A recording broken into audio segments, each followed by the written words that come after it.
साथियों नमस्कार। हमारे YouTube चैनल में पुनः आपका स्वागत है। आज की जो क्लास है वह प्राचीन इतिहास पे आधारित है। जिन साथियों ने अभी तक हमारे YouTube चैनल को सब्सक्राइब नहीं किया है वो अतिशीघ्र सब्सक्राइब करें, बेल आइकन को दबाना ना भूलें, क्योंकि नई वीडियो अपलोड होगी तो आपको अतिशीघ्र मिल जाएगी। पिछली जो कक्षाएं रहीं ज्योग्राफी पे रहीं। आज की जो क्लास है प्राचीन इतिहास में है। सिंधु या हड़प्पा सभ्यता का सीमांकन तथा विस्तार, यह टॉपिक आज का है। यह टॉपिक प्राचीन इतिहास में पड़ता है। साथियों, यह प्राचीन इतिहास के शुरुआत में इसका जिक्र किया गया है। सबसे इम्पोर्टेंट ये चैप्टर माना जाता है। तो सिंधु घाटी सभ्यता के सीमांकन तथा विस्तार के पहले इसके इतिहास को जानते हैं। तो बताना यह ज़रूरी है कि भारत में प्रागैतिहासिक स्थलों की जो खोज करते हैं वह भारतीय पुरातत्व सर्वेक्षण विभाग द्वारा किया जाता है। यानी भारत में प्रागैतिहासिक स्थलों की खोज की जिम्मेदारी भारतीय पुरातत्व सर्वेक्षण विभाग को दी गई है। यानी कि भारतीय पुरातत्व सर्वेक्षण विभाग भारत में प्रागैतिहासिक स्थलों की खोज करता है। साथ ही साथ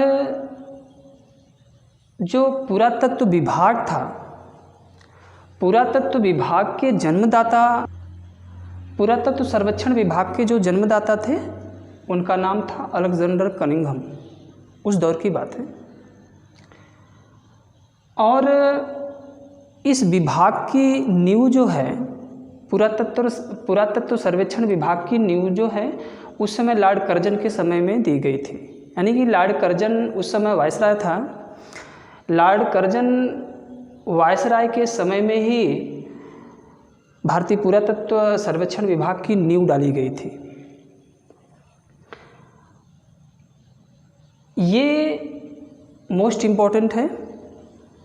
ये बराबर क्वेश्चन आता है कि भारत में प्रागैतिहासिक स्थलों की खोज कौन सा विभाग करता है, तो भारतीय पुरातत्व सर्वेक्षण विभाग करता है। फिर पूछता है कि पुरातत्व सर्वेक्षण विभाग के जन्मदाता कौन थे, तो अलेक्जेंडर कनिंघम। फिर इसी तरह से क्वेश्चन आता है कि भारत में पुरातत्व सर्वेक्षण विभाग की नींव किसने डाली थी, तो वायसराय लॉर्ड कर्जन ने इस विभाग की नींव डाली। 3 बातें हैं, 3 क्वेश्चन बनते हैं। साथ ही साथ सिंधु या हड़प्पा सभ्यता के विस्तार पे आते हैं। तो 1921 में पुरातत्व सर्वेक्षण विभाग के महानिदेशक थे, उनका नाम था sir John Marshall. Sir John Marshall ये महानिदेशक थे, कन्फ्यूजन नहीं होना चाहिए आपको। 1921 में पुरातत्व सर्वेक्षण विभाग के महानिदेशक थे सर जॉन मार्शल के निर्देशन में ही, इनके निर्देशन में ही हड़प्पा नामक सभ्यता या सिंधु घाटी की सभ्यता या हड़प्पा सभ्यता की खोज की गई थी। और यानी कि सर जॉन मार्शल के निर्देशन में उस समय थे राय बहादुर दयाराम साहनी। यानी कि दयाराम साहनी नाम आप जानते होंगे। राय बहादुर दयाराम साहनी पूरा नाम है। और इनके साथ में दूसरे थे माधव स्वरूप वत्स। 2 लोग थे। ये कभी कभी क्वेश्चन आता है और काफ़ी आपको कन्फ्यूजन कर देता है, आप गलत करके भी चले आते हैं। कभी कभी हड़प्पा नामक सभ्यता की खोज में दयाराम साहनी का नाम नहीं देता है, ये माधव स्वरूप वत्स का नाम भी दे देता है। तो दोनों लोग थे। सर जॉन मार्शल महानिदेशक थे, इन्हीं के निर्देशन में दयाराम साहनी और माधव स्वरूप वत्स ने इस हड़प्पा नामक सभ्यता की खोज किया था, यानी हड़प्पा नामक नगर की खोज किया था। जो इसका विस्तार है, जो इसका सीमांकन है, जो सीमांकन इसका है वो त्रिभुजाकार है, यानी कि त्रिभुज के आकार का है। त्रिभुज के आकार का इसका सीमांकन है। और जो इसका पूरा विस्तार है लगभग 20 लाख वर्ग किलोमीटर में पूरे सिंधु घाटी सभ्यता या हड़प्पा सभ्यता का विस्तार है। क्वेश्चन ये भी आता है कि सिंधु घाटी सभ्यता का विस्तार कैसा है या सीमांकन कैसा इसका है, तो त्रिभुजाकार आता है, तो त्रिभुजाकार पे ही टिक लगाएंगे। और साथ ही साथ इसका जो विस्तार है ये 3 देशों में इसका विस्तार है। पाकिस्तान में इसका विस्तार है, यानी सिंधु घाटी सभ्यता के स्थल पाकिस्तान में भी पाए गए। दूसरा राज्य अफगानिस्तान में भी और भारत में, यानी कि 3 राज्यों में इसका विस्तार है।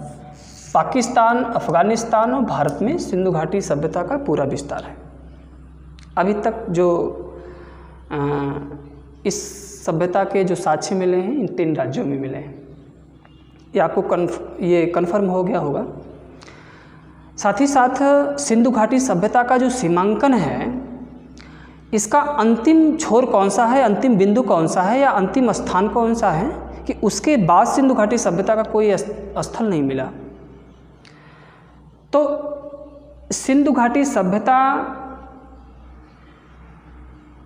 का अंतिम पुरातात्विक स्थल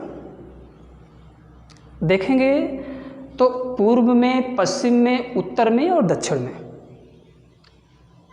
यानी कि सिंधु घाटी सभ्यता का सबसे पूर्वी पुरातात्विक स्थल, सबसे पूर्वी, और सबसे पश्चिमी पुरातात्विक स्थल, सबसे उत्तरी पुरातात्विक स्थल और सबसे दक्षिणी पुरातात्विक स्थल कौन सा है, ये क्वेश्चन आता है।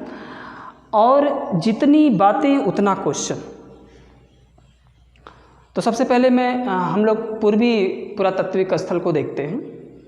तो सिंधु घाटी सभ्यता का सबसे पूर्वी पुरातात्विक स्थल जो है उसका नाम है आलमगिरीपुर।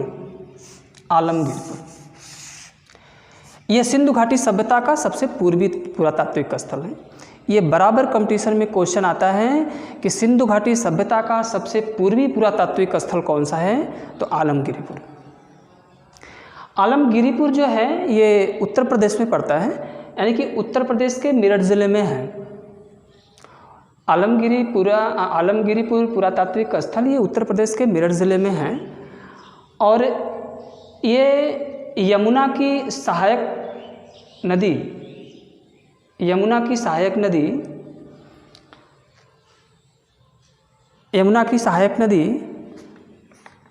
नदी हिंडन नदी के किनारे ये पुरातात्विक स्थल स्थित है, यानी कि हिंडन नदी।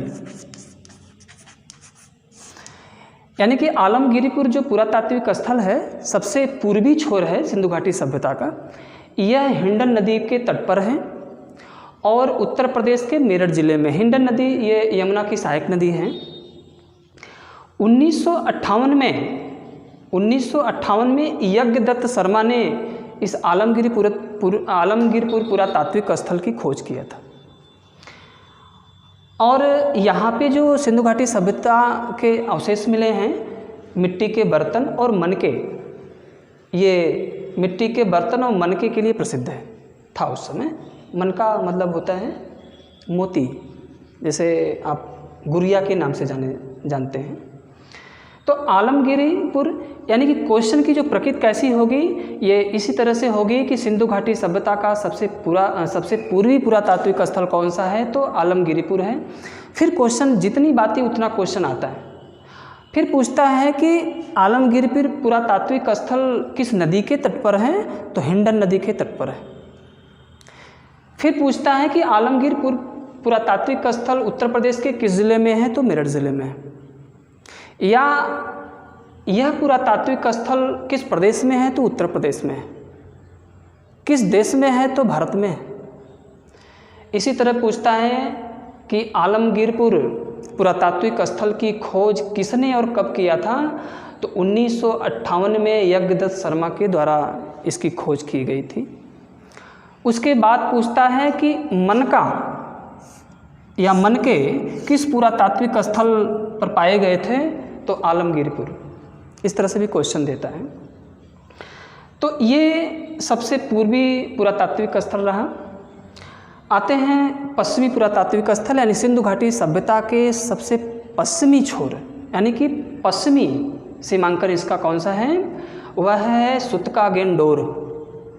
यानी सिंधु घाटी सभ्यता का सबसे पश्चिमी पुरातात्विक स्थल है सुतका-गेंडोर। यह कहाँ पे पड़ता है? तो यह पड़ता है दक्षिणी बलूचिस्तान में पड़ता है।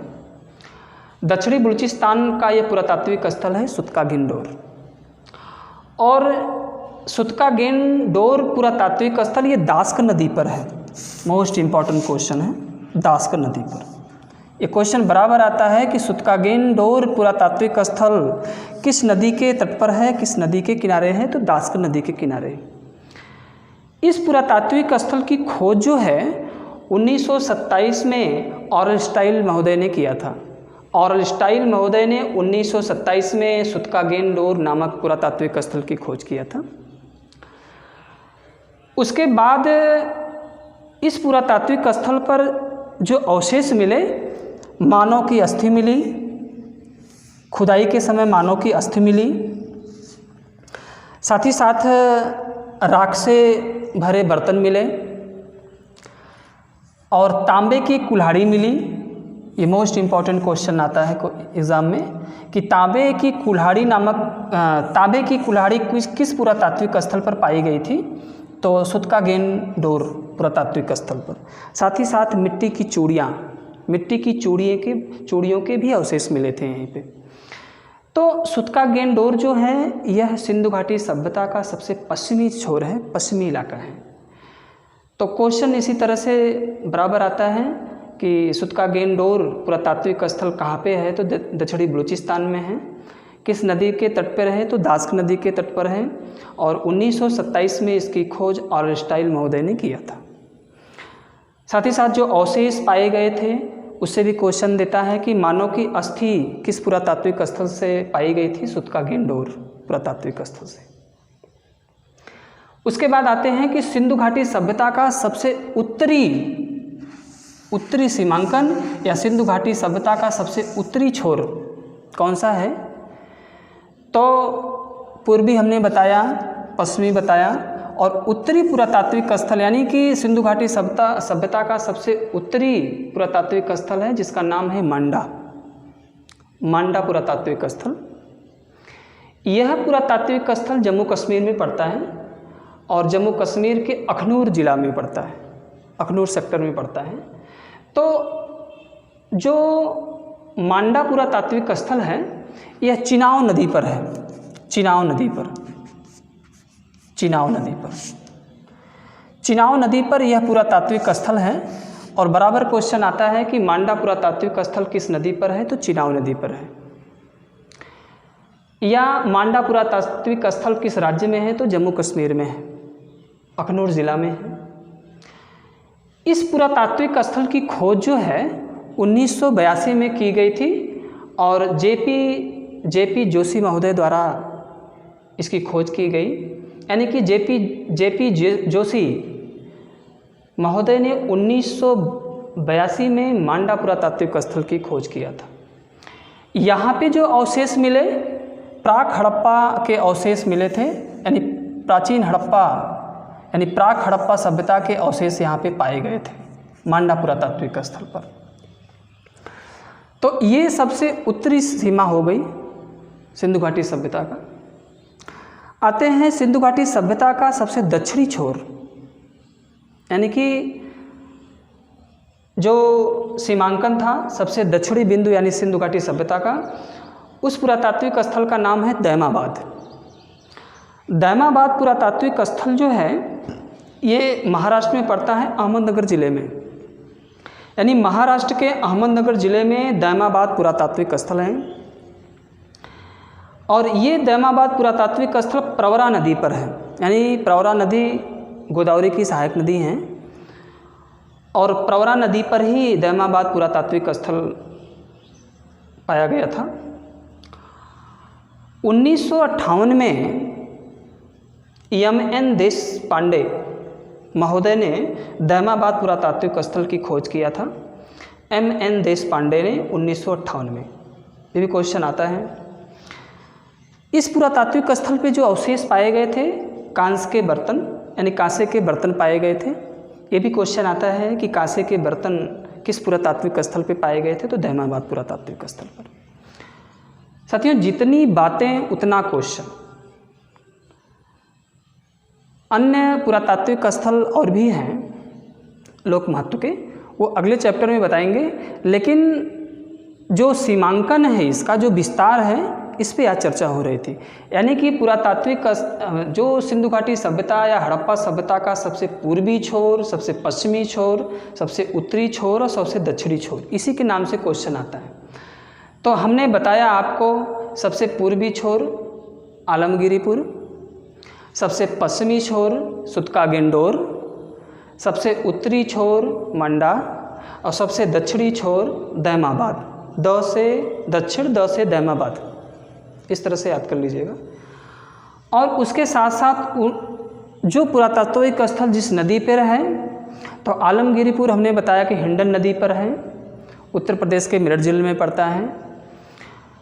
पश्चिमी जो छोर है सुतका-गेंडोर, यह दास्कन नदी पर है, दक्षिणी बलूचिस्तान में पड़ता है। उत्तरी जो छोर है यह मांडा पुरातात्विक स्थल, ये चिनाव नदी पर है, ये जम्मू कश्मीर में पड़ता है, अखनूर ज़िला में। और दक्षिणी पुरातात्विक स्थल जो दैमाबाद है, यह महाराष्ट्र में, महाराष्ट्र के अहमदनगर ज़िले में पड़ता है। यह प्रवरा नदी पर है, गोदावरी की सहायक नदी प्रवरा नदी पर है। तो कम से कम आप इतना याद कर लीजिएगा या नोट्स बना डालिएगा कि आलमगिरीपुर हो गया या सुतका-गेंडोर हो गया, मांडा हो गया या दैमाबाद हो गया। तो 4 दिशाएं हैं, चारों दिशाओं से, और चारों दिशाओं में कम से कम 4 क्वेश्चन 5 क्वेश्चन ये सेटअप हैं, और बराबर कंपटीशन में एक क्वेश्चन ज़रूर आता है। इनसे एक क्वेश्चन ज़रूर आता है, चाहे वो नदी के किनारे पुरातात्विक स्थल को पूछे, या ज़िले में पूछे, या राज्य में पूछे कहाँ पे स्थित है, या किसने खोज किया था, इस तरह से क्वेश्चन आता है। इसके साथ साथ हमने जो इसके इतिहास को बताया था, पुराने इतिहास को बताया था। भारतीय सर्वेक्षण विभाग खोज करता है। जन्मदाता थे उसके अलेक्जेंडर कनिंघम, और उस समय वायसराय लॉर्ड कर्जन थे, इन्होंने ये स्थापित किया था, नींव डाला था इसका। और जो पहला पुरातात्विक स्थल हड़प्पा की खोज किया था 1921 में, उस समय पुरातत्व सर्वेक्षण विभाग के महानिदेशक थे जॉन मार्शल। इन्हीं के निर्देशन में दयाराम साहनी और माधव स्वरूप बस, दोनों लोगों ने मिलकर के इस स्थल की खोज किया था। आकार हमने बताया त्रिभुजाकार है, और लगभग 20 लाख वर्ग किलोमीटर में इसका विस्तार है। विस्तार के साथ साथ जो जिन देशों में इसका विस्तार है, पाकिस्तान है, अफगानिस्तान है, और भारत में इसका पूरा विस्तार है। ये तो आज की क्लास रही सीमांकन और विस्तार से संबंधित। अगली जो क्लास होगी सिंधु घाटी सभ्यता के जो विविध पुरातात्विक स्थल हैं उसके संबंध में हम जिक्र करेंगे।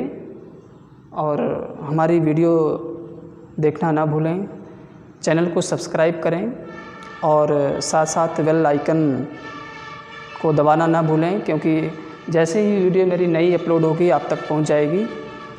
Okay, thank you very much. साथियों, हमारे यूट्यूब चैनल को आप सब्सक्राइब करते हैं, करिए, वो अच्छी बात है, लेकिन कमेंट करना ना भूलें। कमेंट आप देंगे तो कोई यदि त्रुटि होती है तो भी देखा जाएगा, कोई सुझाव आपका होता है वो भी देखा जाएगा। तो फीडबैक मिलना ज़रूरी है। कमेंट करेंगे तो थोड़ा सा अच्छा रहेगा, और कुछ कमी रहेगी तो उसे सुधारने का प्रयास किया जाएगा। तो कमेंट करना ना भूलें। Okay very